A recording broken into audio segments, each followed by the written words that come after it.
Hey, Henry. I'm going to read a book to you because I miss you. This is called Impatient Pamela Calls 911. It is by Mary Koski. She's the author. You know what she does. And it's illustrated by Dan Brown. Do you know what the illustrator does? All right, you ready?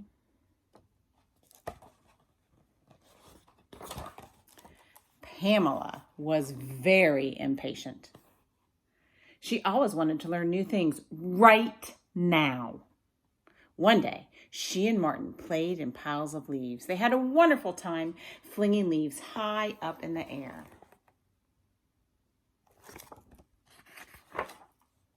That night, Pamela's hair was full of little tree branches and leaves. "Mama, will you teach me how to put my hair in a ponytail so it doesn't get so tangled?" Pamela asked. "I suppose you're old enough to learn that. I'll show you tomorrow." "May I do it now, Mama? Please?" Pamela asked. "Tomorrow is soon enough, Pamela. Off to sleep now."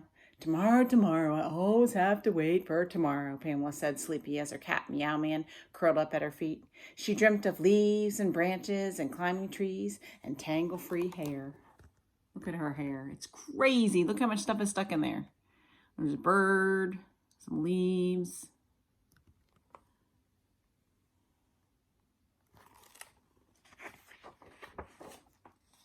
The next morning, I'm going to grab my glasses, Henry, because you know I need them to read.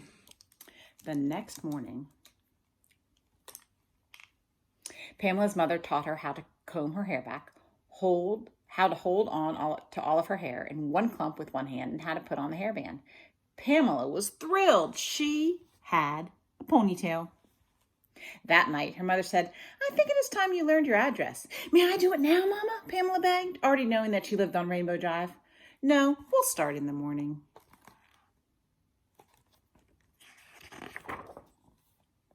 With Meow Man at her feet, Pamela dreamt about addresses that rhymed with rainbow, like Stain Row and Plain Black Crow and Fainting Arrow. The next morning, her mother said their address aloud over and over again. By lunchtime, Pamela could remember every word. 1405 Rainbow Drive.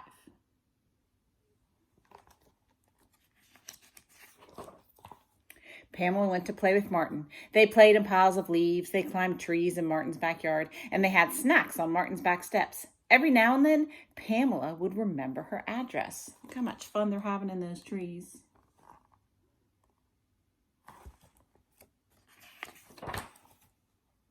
Pamela told Martin her address. Martin knew his own telephone number, 555-3305.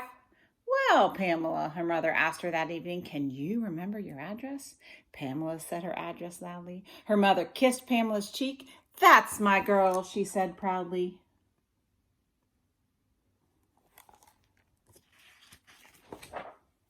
Pamela wanted to learn how to use the telephone. "Martin knows his own telephone number. Please, may I?" she pleaded. "Okay, Pamela, I'll teach you tomorrow." "Promise?" asked Pamela, hoping her mother wouldn't forget. "Promise," said Pamela's mother. Look how much she's begging. How big her mouth is. That night, Pamela dreamt of addresses and telephone numbers and calling Martin to invite him over to play.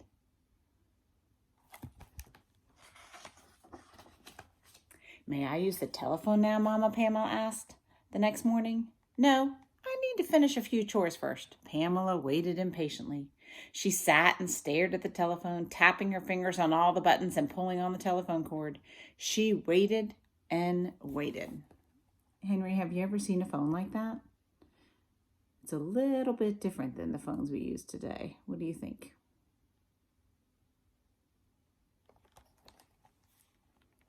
She twirled her ponytail around with her fingers. She counted to 10 in her mind. 7. Look how bored she looks. 7, 8, 9. "Can you reach the number keys?" Pamela's mother finally asked. "Yes, I can," said Pamela. "First, you pick up the receiver and listen for a dial tone. Then you press the numbers you want to call." "How will I know Martin's number?" asked Pamela, a little worried. "When you are older, you can read numbers from the telephone book. For now, here are some important numbers." "May I call that one, Mama?" 911, Pamela asked. No, you may only press 911 if you need help. You may call Martin, though. So Pamela called Martin, and they had a good talk. There's the phone number she wrote down. It says 911 emergency, Grammy's phone number, Martin's phone number.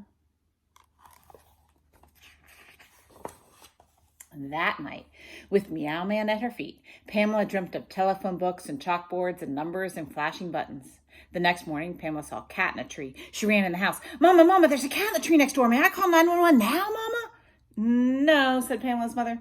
The cat will jump down all by itself. It doesn't need help. Pamela frowned. Then she saw her neighbor Jessica trying to push a broken bicycle. Mama, Mama, Pamela called. Jessica's bicycle is broken. May I call 911? May I do it now, Mama? No, you may only call 911 when a person needs help. Jessica's bicycle doesn't need 911. Pamela was disappointed. She was impatient to call 911. Martin came over and he and Pamela had sandwiches at the picnic table. Suddenly, Martin choked on a bite of his sandwich and he couldn't make any noise.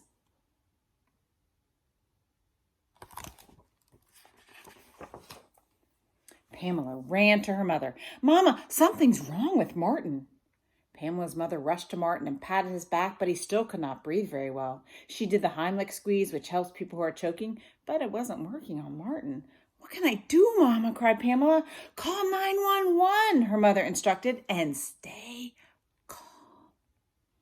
Pamela hurried to the telephone. She pressed 911 very carefully. A woman's voice answered the phone. 911, do you have an emergency? I do, answered Pamela so bravely as she could. My friend is choking and my mother is trying to help him, but he can't breathe. Do you know the address? Yes, 1405 Rainbow Drive. Help is on the way, but don't hang up the phone.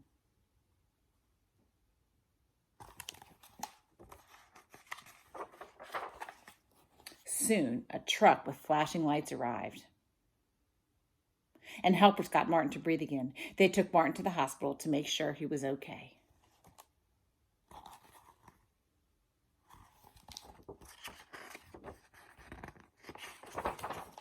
When Martin came home, Pamela got to bring him some ice cream.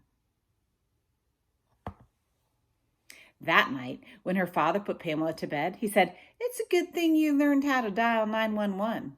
I'm glad I knew how, Daddy. So am I, Pamela. You did a brave thing." He kissed her cheek and tucked her in.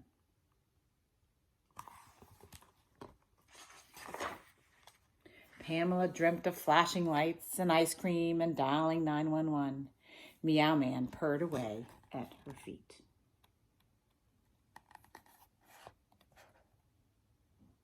Hope you liked it. Talk to you later.